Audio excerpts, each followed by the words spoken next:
मैंने उसे अपनी बाहों में भर लिया और वो भी मुझसे ऐसे चिपक गई जैसे बरसों से मेरे लिए तरस रही हो। मैंने उसे बहुत देर तक गले से लगाए रखा। हमारा दिल इतनी जोर जोर से धड़क रहा था कि अगर कोई हमारे आसपास खड़ा होता तो उसे हमारी धड़कन साफ सुनाई देती। हम दोनों बहुत देर तक एक दूसरे में खोए रहे और एक दूसरे को सहलाते रहे, लेकिन ये सारे काम करने के लिए वो जगह ठीक नहीं थी। इसलिए हम दोनों अपने कमरे में आ गए और हेलो दोस्तों, आज की इस रोमांचक कहानी में आप सभी का स्वागत है। मेरा नाम समीर है। मैं 21 साल का एक नौजवान लड़का हूँ। गांव के बाकी लड़कों की तरह मैं भी शहर में नौकरी करने ही आया था। हम सब एक बड़ी सी कंपनी में काम करते थे। ये कंपनी बच्चों के खिलौने और घर का जरूरी सामान बनाती थी। हम सारे दोस्त खूब मन लगाकर काम करते थे और मस्ती भी करते थे। रहने के लिए हमने एक किराए का घर ले लिया था और कंपनी तक आने जाने के लिए कंपनी ने ही हमें एक बस दे दी थी। हमारी जिंदगी बहुत मजे से कट रही थी और जिंदगी में किसी भी चीज की कमी नहीं थी। दोस्तों के साथ टाइम पास भी हो जाता था और काम करने में भी मन लगता था। एक दिन की बात है। पूरे दिन काम करने के बाद हमें पता चला कि कंपनी की बस खराब हो गई है, जिस वजह से नाइट शिफ्ट वाले लोग कंपनी नहीं आ पाएंगे और हम लोग वापस घर नहीं जा पाएंगे। हमारे मैनेजर ने हमसे कहा, अगर तुम लोग नाइट शिफ्ट वालों का भी काम कर लो तो तुम लोगों को डबल पैसे मिलेंगे। मैं दिन भर काम करके पहले से ही थक गया था। मैनेजर की बात सुनकर मेरा मूड और खराब हो गया। मैंने अपने दोस्तों से कहा, यार हम पूरे दिन से काम कर रहे हैं, अब मैं और काम नहीं कर पाऊंगा। मुझे बहुत थकावट हो रही है और नींद भी आ रही है। तब तक मेरा एक दोस्त बोल पड़ा, अरे यार, हमें घर जाकर करना ही क्या है। 2-3 घंटे का काम और रह गया है, उसके बाद तो फिर सोना ही सोना है।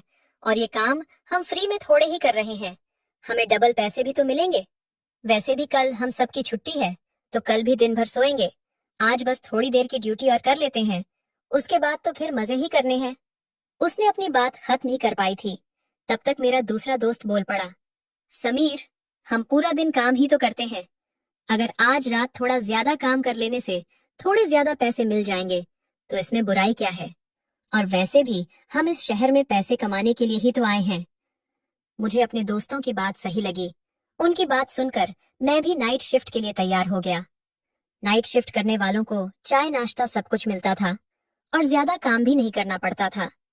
हम सब ने साथ मिलकर सारा काम खत्म किया और हंसी मजाक में रात कब गुजर गई पता ही नहीं चला। काम खत्म करके हम सब वापस अपने कमरे में आ गए। आज छुट्टी का दिन था तो सब आराम करने में लगे हुए थे। दूसरे दिन नई सुबह हुई और हम सब फिर से काम पर पहुंच गए। कंपनी में जाकर हमें पता चला कि हमारी कंपनी को बहुत सारे ऑर्डर मिल रहे हैं। ज्यादा ऑर्डर मिलने की वजह से हमें कंपनी में और भी ज्यादा लोगों की जरूरत थी।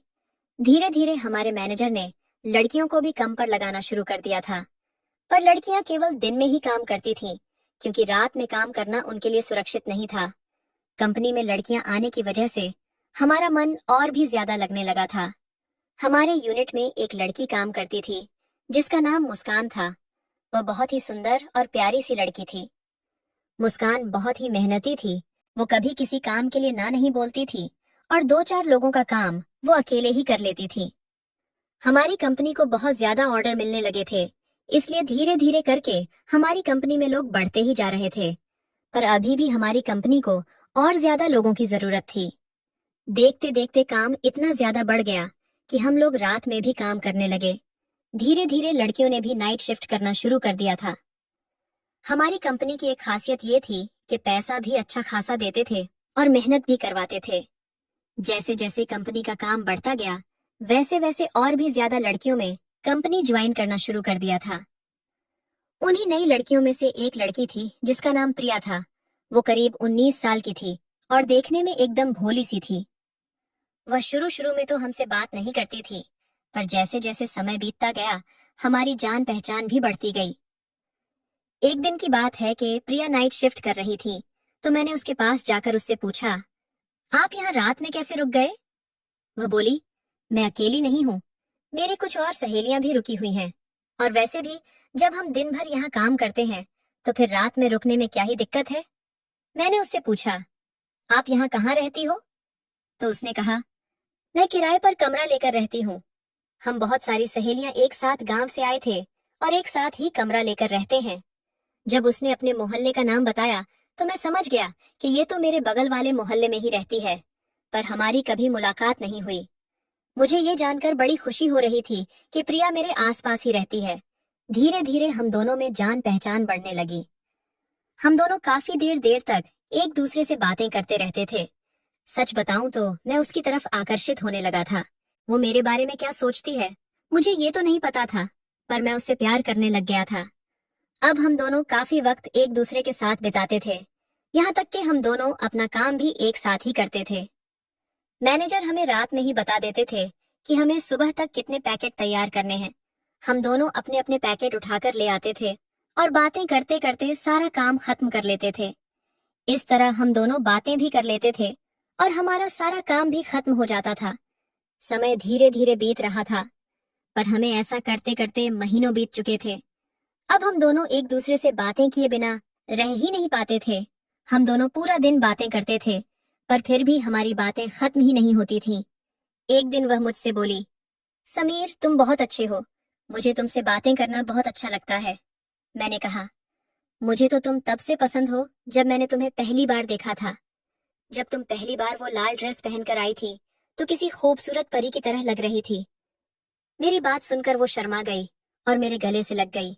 मैंने उससे कहा, तुमसे बात किए बिना मेरा दिन पूरा नहीं होता है। तुमसे बात कर लेता हूँ तो सब कुछ अच्छा लगने लगता है, और ऐसे ही बातों बातों में कब हमारे सारे आर्डर तैयार हो गए हमें पता ही नहीं चला। रात के करीब 4 बज रहे थे और हमारी छुट्टी 5 बजे होती थी। हम दोनों काम करके बुरी तरह थक चुके थे, इसलिए कुछ देर आराम करने के लिए हम दोनों कंपनी के गोदाम में आ गए। हमें पता था कि यहाँ हमें कोई भी डिस्टर्ब नहीं करेगा। हम दोनों एक दूसरे की बाहों में बाहें डालकर बैठे हुए थे। मैं उसके दिल की धड़कन साफ साफ सुन सकता था और उसके हाथ पैर भी कांप रहे थे। मैंने उससे पूछा, प्रिया तुम्हें डर लग रहा है क्या? वह बोली, नहीं, बिल्कुल नहीं, मुझे किस बात से डर लगेगा। लेकिन मैं समझ गया था कि मुझे उसके शरीर की कंपन को कैसे खत्म करना है। फिर मैंने उसे अपनी बाहों में भर लिया और वो भी मुझसे ऐसे चिपक गई जैसे बरसों से मेरे लिए तरस रही हो। मैंने उसे बहुत देर तक गले से लगाए रखा। हमारा दिल इतनी जोर जोर से धड़क रहा था कि अगर कोई हमारे आस पास खड़ा होता तो उसे हमारी धड़कन साफ सुनाई देती। हम दोनों बहुत देर तक एक दूसरे में खोए रहे और एक दूसरे को सहलाते रहे, लेकिन ये सारे काम करने के लिए वो जगह ठीक नहीं थी, इसलिए हमने ज्यादा कुछ नहीं किया। मैं नहीं चाहता था कि उसकी इज्जत पर कोई आंच आए। फिर हम दोनों ने प्लान किया कि हम दोनों कल छुट्टी ले लेंगे। सुबह हुई और हमारी छुट्टी भी हो गई और उसके बाद हम दोनों अपने अपने घर आ गए। प्लानिंग के हिसाब से हम दोनों ने आज के दिन की छुट्टी ले ली थी। प्रिया की सारी सहेलियां और मेरे सारे दोस्त काम पर जा चुके थे और हम दोनों अपने अपने घरों में अकेले थे। प्रिया ने मुझे अपना एड्रेस बताया और मैं उसके पास पहुंच गया। उसने हम दोनों के लिए खाना बनाकर रखा था। पहले हम दोनों ने खाना खाया और फिर खूब सारी बातें की। हम दोनों की बातें खत्म होने का नाम ही नहीं ले रही थी। उसके बाद हमने एक साथ बैठकर कुछ वीडियो देखे। कुछ देर बाद फिर से हम दोनों के शरीर में कंपन होने लगी और इस बार हम दोनों की मदहोशी का ठिकाना नहीं रहा। प्रिया मुझसे बोली, अब बस समीर, मुझसे अब और सब्र नहीं होगा। हम दोनों ने गहरी सांस लेना शुरू कर दिया था। उसके उभार इतने मुलायम और सुंदर थे कि मैंने उनके साथ खेलना शुरू कर दिया। उन्हें महसूस करने से ऐसा लग रहा था कि मानो इससे पहले उन्हें कभी किसी ने हाथ नहीं लगाया हो। मेरे छूने से उसके शरीर में एक अजीब सा उबाल आ गया था और हम दोनों उसी उबाल में खो गए। हमारे सारे दोस्त कंपनी में काम कर रहे थे और हम यहाँ अपना काम कर रहे थे। हम पूरे दिन कमरे में ही बंद रहे और शाम को खाना खाने के लिए ही निकले। हमारा पूरा शरीर थकान की वजह से चूर हो चुका था। जब हमारा शरीर जवाब देने लगा तो हम दोनों आराम करने लगे और हमें कब नींद आ गई समझ ही नहीं आया। कुछ घंटों के बाद प्रिया ने मुझे जगाया और मुझसे कहा, समीर, अब तुम्हें अपने घर जाना चाहिए। मेरी सहेलियों के वापस आने का समय हो रहा है। मैं तुरंत ही अपने कमरे पर आ गया और कुछ इस तरह मैंने प्रिया के साथ अच्छा समय बिताया। दूसरे दिन हम दोनों काम पर गए और हमारा रिश्ता इसी तरीके से सामान्य रूप से चलता रहा। कमेंट करके जरूर बताइएगा कि आपको ये कहानी कैसी लगी। अगर आपको ये कहानी पसंद आई हो तो इसे लाइक करें और अपने दोस्तों के साथ भी शेयर करें। आगे भी ऐसी रोमांचक कहानियों के लिए हमारे चैनल को सब्सक्राइब करें और बेल आइकन दबाना ना भूलें।